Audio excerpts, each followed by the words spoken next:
Hello dear student, कैसे हो आप सभी लोग। उम्मीद करता हूँ सब अच्छे होंगे और सबकी पढ़ाई शानदार चल रही होगी।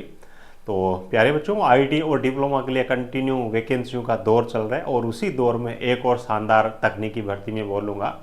आईटी और डिप्लोमा वाले बच्चे उनके लिए निकल गई है टेक्नीशियन और सुपरवाइजर लेवल की वैकेंसी। आईटीआई के लिए टेक्नीशियन लेवल, टेक्नीशियन सी है, और डिप्लोमा के लिए सुपरवाइजर लेवल की वैकेंसी है, टेक्निकल असिस्टेंट उसको नाम दिया गया है ना। कितने वैकेंसी है, कौन कौन सी ट्रेड के लिए कितनी वैकेंसी है, कौन कौन सी ब्रांच के लिए कितनी वैकेंसी है, क्या उसमें एप्लीकेशन फीस रहने वाली है, क्या आपका सिलेबस रहने वाला है, क्या आपकी एज लिमिट रहने वाली है ना। एक एक चीज़ के बारे में डिटेल में बात करने वाले हैं। सो वीडियो को लास्ट तक जरूर देखिएगा।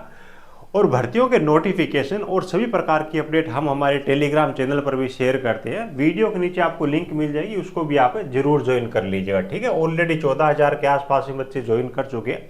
आप इसको जरूर ज्वाइन करें और बाकी सभी प्रकार की तकनीकी भर्तियों की ये जो आपकी अपडेट है, टेलीग्राम आपको यूट्यूब पे तो देते ही रहते हैं, तो यहाँ पे भी आप सब्सक्राइब जरूर कर लीजिएगा। और बेहतर तैयारी करने के लिए आप हमारा मोबाइल एप्लीकेशन टेक्निकल जॉब ज्ञान है, जो कि गूगल प्ले स्टोर से डाउनलोड कर सकते हो। तो आज ये जिस वैकेंसी के बारे में बात कर रहे हैं, बीईएल की तरफ से वैकेंसी है, ये जारी की गई। देखो, बीईएल की तरफ से अलग अलग यूनिटों के लिए अलग अलग नोटिफिकेशन जारी किए जा रहे हैं।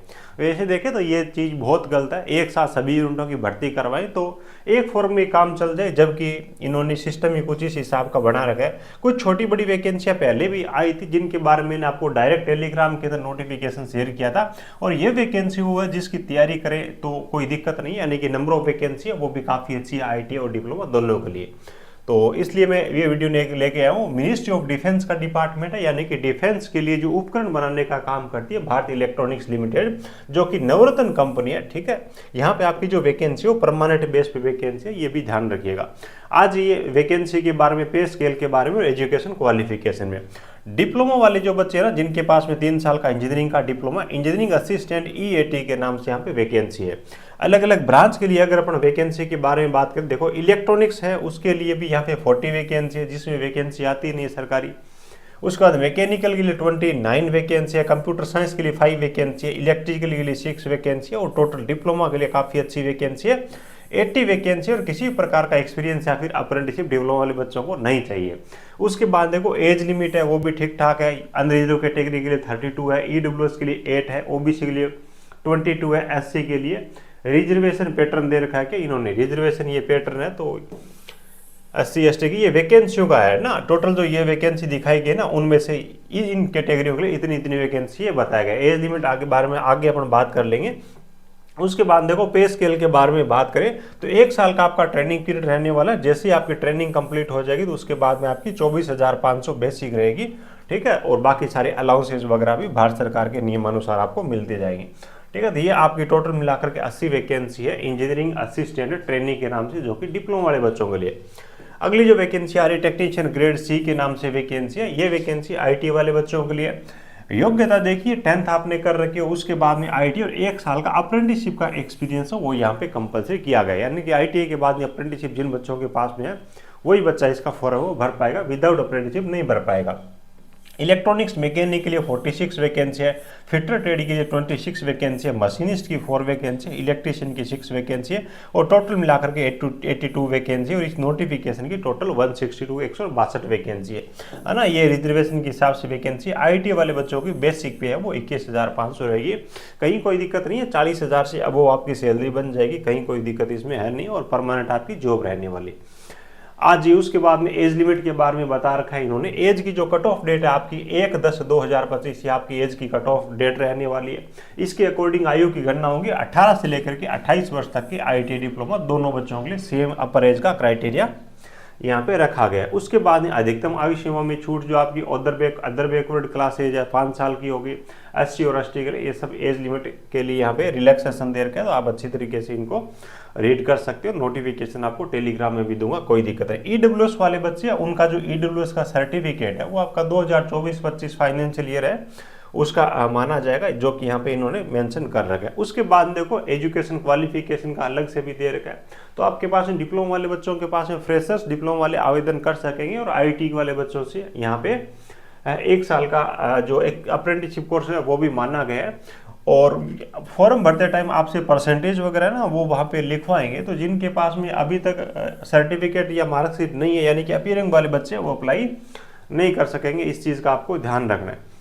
आ जाइए उसके बाद में यहाँ पे इन्होंने दे रखा है आपका मिनिमम परसेंटेज मार्क्स है ITI डिप्लोमा का, तो कोई ज़्यादा मायने नहीं रखता, ये तो सबके पास भी मिल ही जाता है। एक चीज़ और देखो स्पेशल दे रखी है, जो कि मुझे लगता है कि ऐसा नहीं करना चाहिए। कर्नाटका स्टेट एक्सचेंज के अंदर आपका रजिस्ट्रेशन होगा तभी आप फॉर्म भर पाओगे, यानी कि ऑल ओवर बात यह है कि जो बच्चे कर्नाटका से है वही इस वैकेंसी का फायदा उठा पाएंगे। सीधा सीधा कर्नाटका वाले बच्चों को यहाँ पे बड़ा फायदा हो रहा है। तो जो भी आपका कोई फ्रेंड हो उसके साथ में ज़रूर शेयर कर दीजिएगा, उसकी नौकरी लगने के चांसेस स्टार्टिंग में ज़्यादा हो जाएंगे।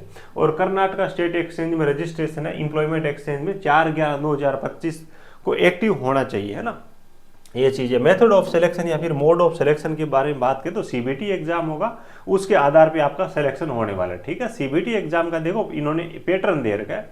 एक ही पेपर के 2 पार्ट आपके आने वाले। पहला जो पार्ट रहेगा जिसमें नॉन टेक्निकल के 50% पूछे जाएंगे, जिसमें मेंटल एबिलिटी, रीजनिंग हो गया, है ना। उसके बाद में आपकी बेसिक न्यूमेरिकल एबिलिटी हो गई, जनरल नॉलेज हो गया, यानी कि मैथ है, रीजनिंग और जीके है, तीनों मिला के पूछा जाएगा। और पार्ट 2 है, उसमें आपके 100 नंबर के प्रश्न आपको ट्रेड से ब्रांच से संदर्भ से पूछे जाएंगे। डिप्लोमा और ITI दोनों के लिए सेम ही आपका पेपर पैटर्न रहने वाला है।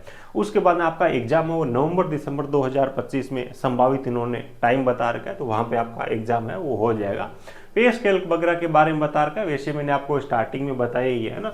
ये सब आपकी पेमेंट वगैरह ये रहने वाली, यानी कि 25-24 हज़ार रुपये पर मंथ के हिसाब से आपको स्टार्टिंग में रहेगा डिप्लोमा वाले बच्चों के लिए। जो 6 महीने का ही टाइम पीरियड है आपका, ये जो ट्रेनिंग है वो ध्यान रखिएगा। ट्रेनिंग जैसी कंप्लीट हो जाएगी, ये आपकी बेसिक हो जाएगी, उसके बाद DA HRA जो भी अलाउंसेस मिलते हैं आपको सारे मिलने स्टार्ट हो जाएंगे, ठीक है। और ये सब चीज़ें इन्होंने यहाँ पे दे रखी है। उसके बाद में आ जाओ एप्लीकेशन फीस के बारे में बात कर लेते हैं। एप्लीकेशन फीस है, जो बच्चे जनरल कैटेगरी से, OBC कैटेगरी से, EWS कैटेगरी से है, टोटल मिला के आपका 590 रुपये फीस कटेगा GST मिला के, ठीक है। और उसके बाद में अगर अपन बात करें SC ST दिव्यांग एक सर्विसमैन है, तो उनसे तो कोई चार्ज लिया नहीं जाएगा, जैसा कि मेंशन कर रखे।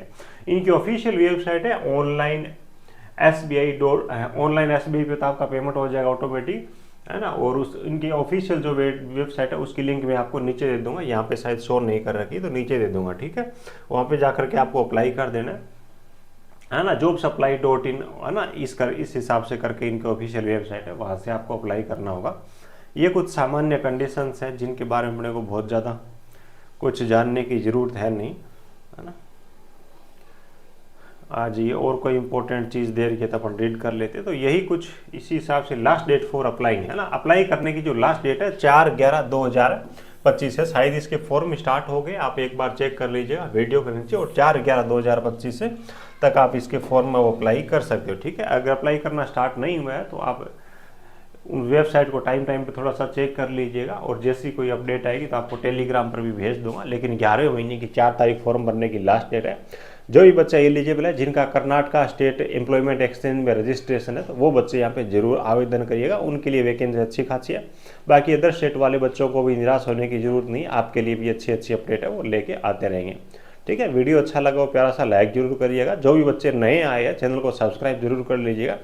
यहाँ पे आपको सभी प्रकार की सरकारी तकनीकी भर्तियों के बारे में समय, स्पेस और सटीक सही जानकारी दी जाती है। Thank you, best of luck.